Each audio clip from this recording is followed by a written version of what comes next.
வணக்கம் உறவுகளே. இது நங்குரம். நான் முருகேசன். ட்ரம்ப்பு இந்த வரி போர் இருக்குது பார்த்தீங்களா? வரி போர் எப்படி போறாரு அப்படின்னா 20%, 30%, 40% அந்த மாரி வரி போடுறாரு ஒவ்வொரு பொருளுக்கும். அவர் நாட்ல போயி அவர் அமெரிக்கால இறக்குமதி ஆகுற பொருள். உலகம் முழுவதும் இருந்து அமெரிக்கால இறக்குமதி ஆகுற பொருளுக்கு 20%, 30%, 16%, 25%, 50%, 40% இப்படி வரி போடுறாரு. இது ஏதோ இவ்வளோ நாளா நல்லா தான் போயிட்டுருந்தது. வரி இல்லாமலாம் இல்ல. அந்த காலத்துல இந்த காலம் வரைக்கும் வரி இருந்துகிட்டு தான் இருக்குது. ஒவ்வொரு நாள் இப்ப நம்ம நாட்டிலே ஜிஎஸ்டி போடலையா? இறக்குமதி வரி நம்ம போடலையா? நம்ம நாட்ல போடலையா? அது மாரி எல்லா நாட்டிலயும் தான் இருக்குது. திடீர்னு ஒரு பாட்டுக்கு 20%ங்கிறாரு, 30%ங்கிறாரு, 40%ங்கிறாரு. பேசிக்கலா அவரு ஒரு வியாபாரி. அவர் ஒரு வீடு கட்டி விக்கிற ஒரு தொழில பார்த்துக்கிட்டு வர வியாபாரி. அவர் என்ன பண்றாரு அப்படின்னா, இப்போ அமெரிக்காவுக்கு அதிபரானதுக்கு அப்புறம் பார்த்தீங்கன்னா, அவருடைய நடவடிக்கைகள்லாம் ரொம்ப வேகமா இருக்காரு. ரொம்ப ஒரு உக்கிரமா பண்றாரு எல்லாத்தையும். ஏன் இவ்வளோ நாள் வரி இருந்துச்சு? கொஞ்சம் கொஞ்சமா தான் இன்க்ரீஸ் பண்ணணும். நீ பாட்டுக்கு உன் சௌகரியத்த இன்க்ரீஸ் பண்ணா என்ன அர்த்தம்? அப்படின்னா, பின்னாடி அவர் இந்த இஸ்ரேலுக்கு நிறைய ஆயுதங்கள், பணம் குடுத்து உதவி பண்ணியிருக்காரு. அதே மாரி உக்ரைனுக்கு, ரஷ்யாவை எதிர்த்து உக்ரைனுக்கு, ஈரானை எதிர்த்து இஸ்ரேலுக்கு. இவங்க ஆதரவு நாடுகளுக்கெல்லாம் அணு ஆயுதங்கள்லேருந்து, சாதாரண ஆயுதங்கள்லேருந்து, போர் ஆயுதங்கள்லேருந்து, இல்ல பத்தாததுக்கு அவங்க பணம், காசு, போக்குவரத்து, படை வீரர்களுக்கு சம்பளம் போடும்போது நிறைய நிறைய பணத்த இவரு எள்ளி குடுத்து, கடைசியில அவருடைய அமெரிக்க பொருளாதாரம் வீக்காகுற ஒரு சூழ்நிலையில இருக்குது.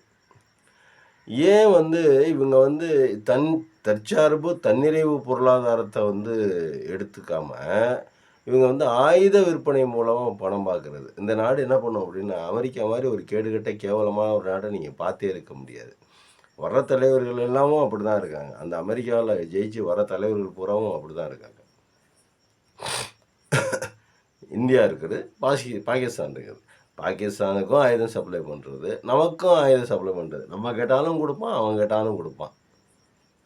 இந்த ஆயுதம் விற்கிறதுல தான் ஒரு சில நாடுகளுக்குள்ளார, ஐரோப்பிய நாடுகளுக்குள்ளார, அமெரிக்க நாடுகளுக்குள்ளார பயங்கரமான போட்டி நடக்குது. இப்போ நம்ம இப்போ என்ன பண்ணியிருக்கோம் அப்படின்னா, ஃப்ரான்ஸில் போய் இந்த ரஃபேல் விமானம் வாங்கியிருக்கிறோம், போர் விமானம். அதே இப்போ ஒவ்வொரு நாடும் அப்படி போட்டி போட்டு விற்கிது. நம்மள்ட்ட வாங்கணும், எல்லாருமே நம்மக்கிட்ட வாங்கணும் அப்படின்னு சொல்லிட்டு. இந்த மாதிரி ஆயுத வியாபாரிகள் வல்லரசு நாடுகள் பூரா ஆயுத வியாபாரிகளா போயிருச்சு. உலகத்துக்கு போட்டு குடுத்து, இப்போ இவன் நாட்ட தூண்டி விட்டு, அவன் நாட்ட தூண்டி விட்டு, 2 பேத்துக்குள்ள சண்டைய மூட்டி விட்டு, நடுவுல இருந்துகிட்டு இந்த காட்டி குடுக்குற வேலை, இந்த கூட்டி குடுக்குற வேலைய நிறைய நாடுகள் பண்ணுது. முக்கியமா அமெரிக்கா பண்ணுது.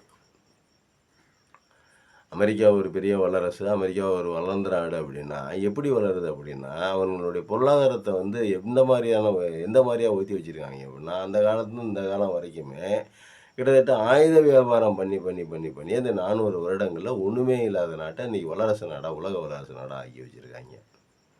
இப்போ என்ன சொல்றாய்ங்க, அ இப்போ இப்போ இது பொருளாதார சிக்கல். இப்போ நமக்கு அதிகப்படியான வரி விதிப்பு விதிக்கிறாங்க. இப்போ நம்மளுடைய பொருள்களுடைய ஏற்றுமதியினுடைய அளவு குறையிறதுக்கான வாய்ப்பு இருக்குது. இப்போ இந்தியா என்ன சொல்லியிருக்கு, உலக நாடுகள் எல்லாமே என்ன சொல்லுது, "நீ எவ்வளோ வரி விதிக்கிறியோ, அதே அளவு வரிய நானும் விதிப்பேன்." அப்படிங்கிற மாரி தான் சொல்லியிருக்குது.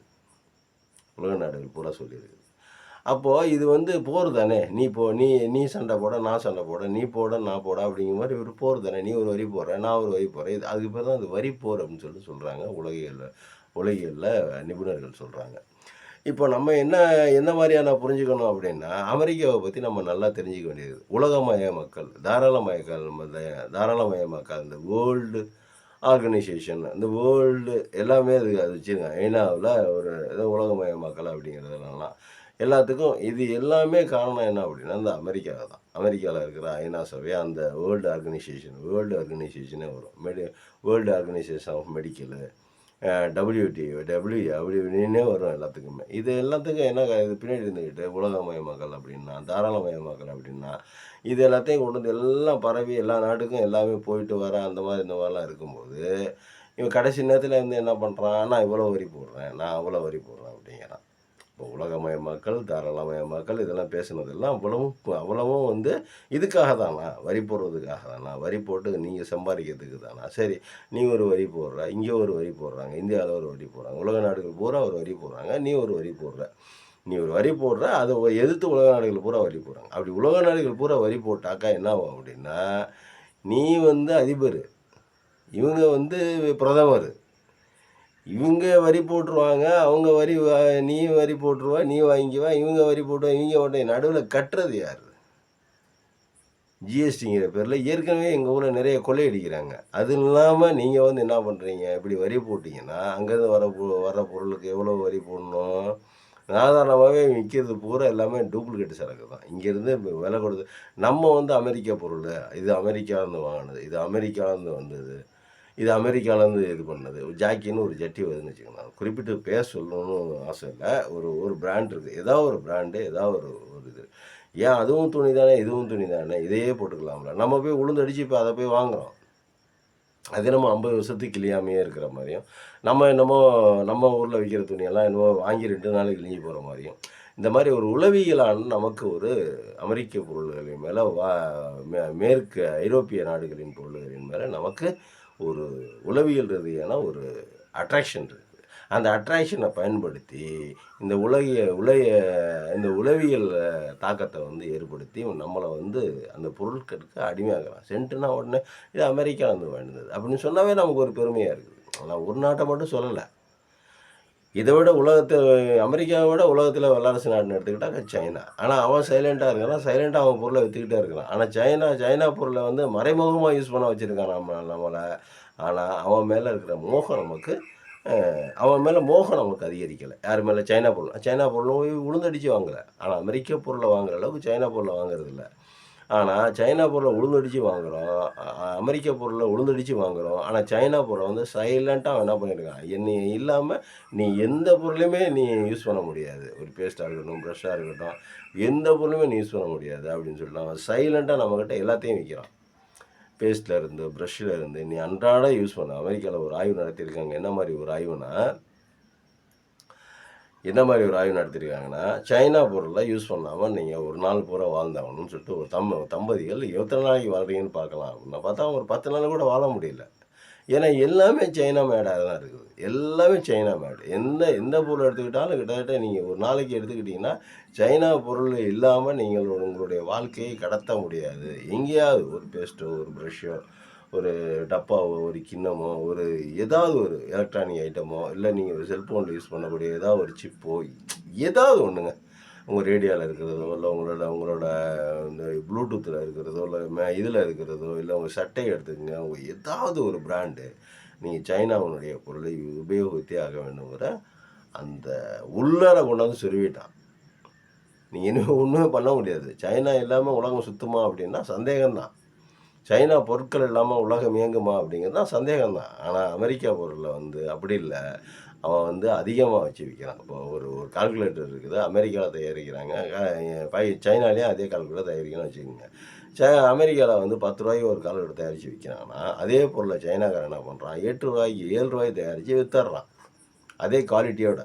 அப்போ என்ன ஆகுது அப்படின்னா, சைனா பொருள் ஆட்டோமேட்டிக்காக உலகம் பூரா வாங்குற மாதிரியான சூழ்நிலை வந்துடுது. நம்ம தான் உளுந்தடிச்சு போய் இது நமக்கு தெரியறதில்ல. உள்ளார நம்ம என்னென்ன பண்ணிக்கிட்டு இருக்கோம், எப்படியெல்லாம் சைனா பொருள் யூஸ் பண்ணிகிட்டு இருக்கோங்கிறது நமக்கு தெரியறதில்ல. ஆனால் அமெரிக்க பொருளை உளுந்தடிச்சு போய் வாங்குகிறோம். இந்த மோகத்தை வந்து அவன் வந்து ட்ரம்ப்புங்கிறவர் வந்து ஒரு பொருளாதார ஹிட்லர் அப்படின்னு தான் சொல்லணும் அவரை. அவர் வந்து என்ன பண்ணுறாரு அப்படின்னா,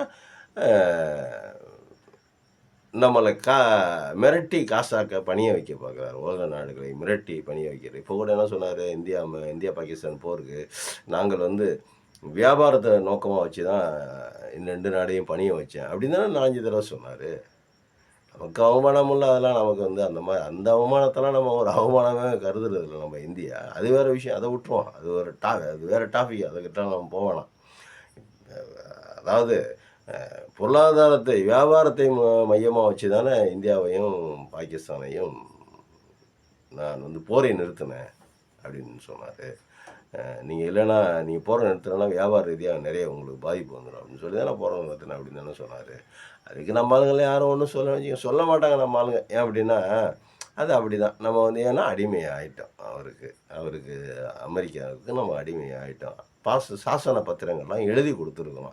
அதெல்லாம் ஒண்ணும் பண்ண முடியாது இனிமேல். அதனால இருக்கட்டும். இன்னொரு டாபிக்ல சந்திப்போம். நன்றி. வணக்கம்.